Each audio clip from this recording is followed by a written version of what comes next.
Hello my dear friends, it's looks দিয়ে কিভাবে শত শত বাক্য লেখা যায় সেই বিষয়টি আজকে দেখাবো। Let's start. It's looks nice, এটা সুন্দর দেখাচ্ছে। তাহলে ইটস লুকস দিয়ে এরপরে যে কোনো একটি নাউন বা ভার্ব ব্যবহার করলেই এরপরে সাধারণত ভার্ব ব্যবহার করলেই একটি বাক্য হয়ে যাবে। ইটস লুকস ডিফিকাল্ট, এটা কঠিন দেখাচ্ছে। ইটস লুকস ইজি, এটা সহজ দেখাচ্ছে। ইট লুকস এক্সপেন্সিভ, এটা দামি দেখাচ্ছে। ইট লুকস ইন্টারেস্টিং, এটা আকর্ষণীয় দেখাচ্ছে। ইট লুকস বোরিং, এটা বিরক্তিকর। ইট লুকস ফান, এটা মজার দেখাচ্ছে। ইট লুকস ওল্ড, এটা পুরনো দেখাচ্ছে। ইট লুকস নিউ, এটা নতুন দেখাচ্ছে।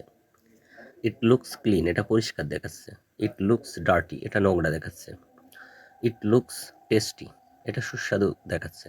ইট লুকস হরিবল, এটা ভয়ঙ্কর দেখাচ্ছে। ইট লুকস অ্যামেজিং, এটা অসাধারণ দেখাচ্ছে। ইট লুকস ব্রোকেন, এটা ভেঙে গেছে মনে হচ্ছে। ইট লুকস ডেঞ্জারাস, এটা বিপজ্জনক দেখাচ্ছে। ইট লুকস সেফ, এটা নিরাপদ দেখাচ্ছে। ইট লুকস সিম্পল, এটা সহজ সরল দেখাচ্ছে। ইট লুকস কনফিউজিং, এটা বিভ্রান্তকর দেখাচ্ছে। ইট লুকস ফ্যামিলিয়ার, এটা পরিচিত মনে হচ্ছে। ইট লুকস হেভি, এটা ভারী দেখাচ্ছে।